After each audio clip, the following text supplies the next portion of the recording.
Assalamualaikum warahmatullahi wabarakatuh. Waalaikumsalam warahmatullahi wabarakatuh. Baik anak-anak, apa kabar pada pagi hari ini? Alhamdulillah baik. Baik, di sini Ibu akan anak-anak melihat ini apa? Sebuah media apa? Berupa apa?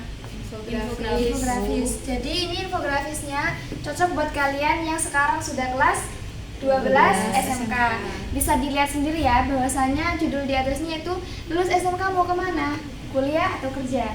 Jadi kalian dengan adanya infografis ini, kalian bisa tuh kayak misalnya aku tuh cocoknya bisa sama tuh mau kemana? Mau sekolah, mau kerja atau mau kuliah? Karena itu dari diri kalian sendiri yang bisa mengetahui akan hal itu.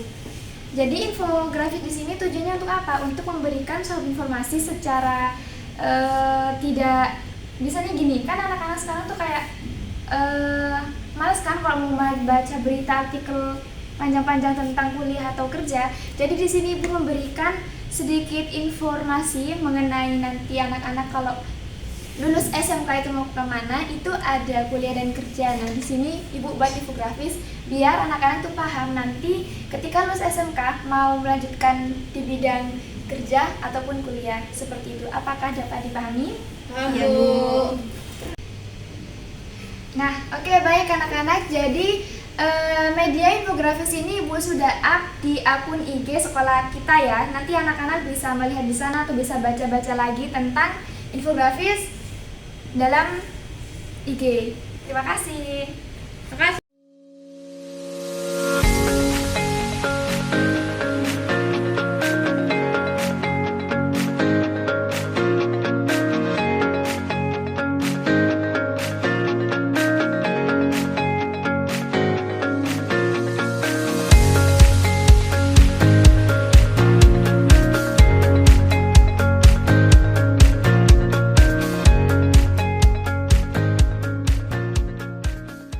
Warahmatullahi wabarakatuh.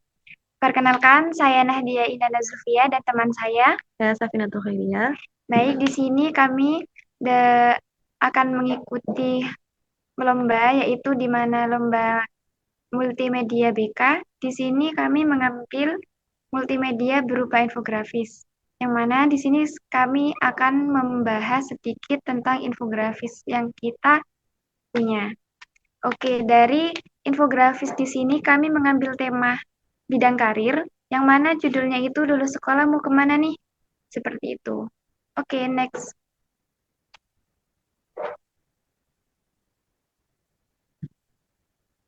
Next.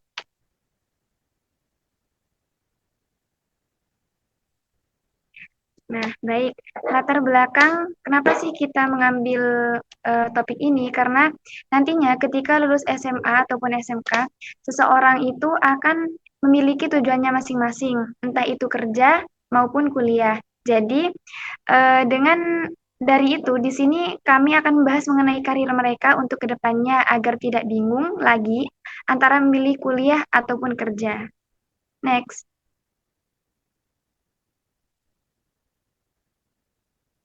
Yang kedua di sini yaitu ada tujuan. Apa sih tujuan dari adanya media BK ini?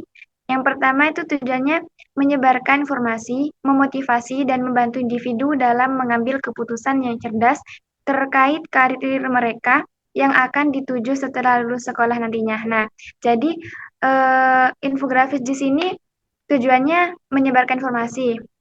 Mengapa kita mengambil media infografis? Karena dengan infografis di sana kita bisa lebih, apalagi kan anak-anak sekarang tuh susah ya kalau disuruh buat baca artikel ataupun mencari-cari informasi. Maka dengan adanya media ini yaitu berupa infografis, peserta didik siswa di sini bisa lebih mudah mencerna informasi yang mereka dapat seperti itu. Next. Oke, yang kemudian di sini itu ada manfaat.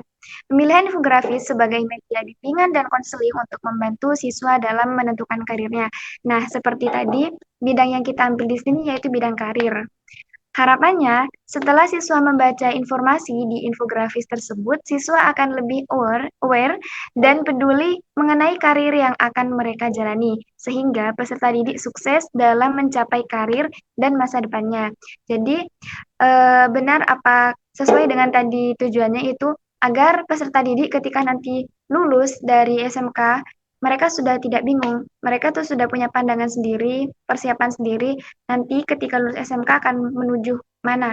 Entah itu karir berupa kuliah ataupun kerja. Seperti itu. Next.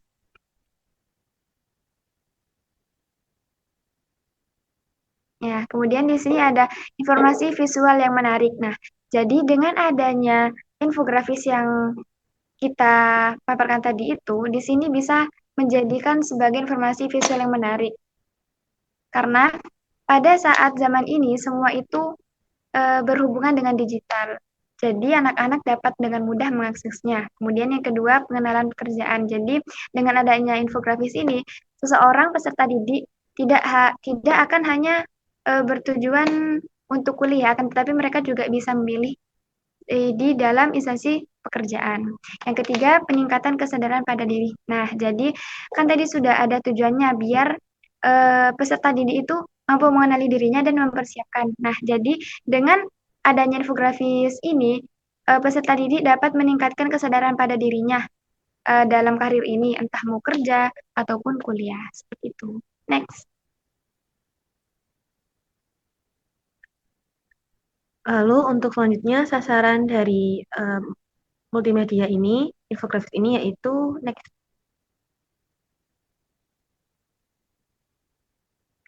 Sasarannya yaitu siswa dan siswi SMA maupun SMK di kelas 12. Jadi nantinya agar tidak membingungkan siswa lagi. Semakin mantap memilihnya mau memilih untuk berkarir di bidang karirnya, bekerja ataupun mau melanjutkan ke studi lanjutnya. Next. Selanjutnya yaitu cara membuat media. Next. Yang pertama yaitu memilih media yang akan digunakan. Yang kedua yaitu menentukan tema yang akan dibahas. Yang ketiga mencari pembahasan topik yang relevan dengan tema. Yang keempat yaitu mengembangkan desain media bimbingan dan konseling sesuai kebutuhan, tujuan, dan sasaran layanan bimbingan dan konseling. Oke, dari poin pertama yaitu memilih media yang akan digunakan. Jadi kita memilih media di mana itu infografis. Kedua, menentukan tema yang akan dibahas. Di sini kami sudah menentukan temanya yaitu tentang karir. Dan yang ketiga, mencari pembahasan topik yang relevan dengan tema. Nah, jadi kan tadi dari temanya kita sudah membahas tentang karir. Nah, jadi di topiknya itu kita memberikan infografis suatu pilihan karir siswa antara kerja ataupun kuliah. Dan yang keempat, mengembangkan desain media bimbingan dan konseling sesuai kebutuhan, tujuan, dan sasaran layanan bimbingan dan konseling. Sebagaimana yang dijelaskan pada sebelumnya, bahwasanya kebutuhan, tujuan, dan sasaran layanan pada peserta didik ini sudah terpenuhi di dalam infografis ini. Next. Selanjutnya yaitu keunggulan media ini. Yang pertama untuk mengomunikasikan pesan yang kompleks menjadi yang lebih sederhana. Yang kedua yaitu dapat mempresentasikan informasi lebih singkat dan lebih mudah dipahami. Yang ketiga dapat menjelaskan data yang lebih mudah. Next. Nah, baik mungkin sekian sedikit penjelasan dari media kami yaitu infografis dalam media bimbingan dan konseling. Terima kasih.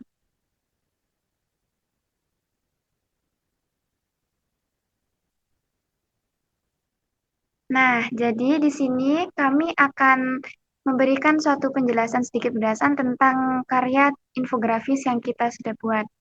Nah, seperti tadi yang dijelaskan bahwasanya kita mengambil tema yaitu tentang karir, di mana kita mengambil judulnya itu lulus SMK mau kemana nih, kuliah atau kerja? Oke, pada poin pertama, fokus pada tujuan dan keinginan. Jadi, ketika kita sudah menjenjang kelas 12 atau bahkan di sebelum-sebelumnya, kita harus mempunyai tujuan dan keinginan. Sekiranya ketika kita nanti sudah lulus, kita mau kemana sih? Mau kuliah, mau kerja, maupun bisa berwirausaha seperti itu.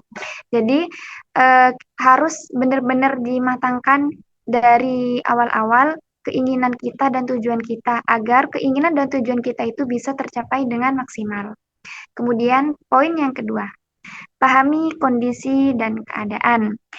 Jika kondisi ekonomi kita kurang mampu, sedangkan cita-cita kita adalah menjadi seorang dokter, tentu hal ini akan menjadi kendala. Nah, jadi ya teman-teman, di sini sukses itu bukan hanya tentang kuliah. Benar, alangkah baiknya ada yang mengatakan bahwasanya ketika kita sudah melakukan jenjang pendidikan di SMA, SMK maupun MA, kita lebih utama untuk melakukan ke pendidikan tinggi negeri yaitu kuliah. Nah, jadi jika dalam kondisi itu kita tidak bisa dalam ekonominya, maka di sini kita mempunyai opsi dua yaitu dengan bekerja, apalagi yang kita bahas di sini yaitu lulusan SMK. Jadi lulusan SMK di sini bisa berpeluang tinggi untuk mendapatkan pekerjaan karena mereka di sekolahnya sudah ada jurusan-jurusan tersendiri seperti tata boga, multimedia dan lain-lainnya. Seperti itu. Yang ketiga yaitu lalu bagaimana jika kita ingin kuliah tetapi ekonomi kita tidak mencukupi. Hal pertama yang dapat kita lakukan adalah kita mencari program beasiswa pada perguruan tinggi tertentu yang mana harus didukung dengan nilai yang bagus. Seperti pada PTN-PTN yang ada di luar sana itu banyak sekali beasiswa yang bisa kita dapatkan. Seperti contohnya beasiswa KIP, Jarum, dan yang lain-lain. Selanjutnya yaitu jika kita gagal mendapatkan beasiswa tersebut, maka bagaimana? Apabila melalui beasiswa itu tidak berhasil, alangkah baiknya kita tidak memaksakan atau bisa ditunda terlebih dahulu. Dengan cara apa? Yaitu kita bisa bekerja terlebih dahulu, kemudian jika uangnya sudah terkumpul, kita bisa melakukan kuliah dengan biaya sendiri.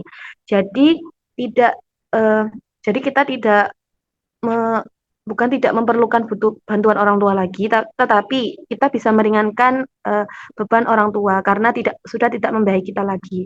Bisa jadi kita malah ngasih uang juga ke orang tua karena kita sebelumnya sudah bekerja, jadi punya tabungan sendiri. Jadi mungkin itu ya penjelasan dari kami. Nah, ini ada quote nih dari kita.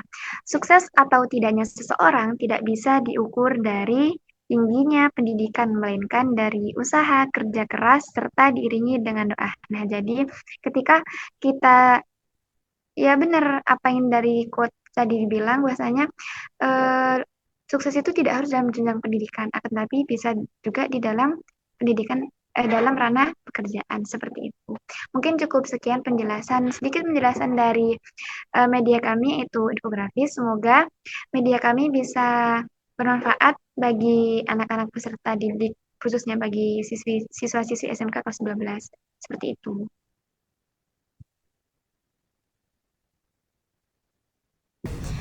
Cukup sekian dari kelompok kami.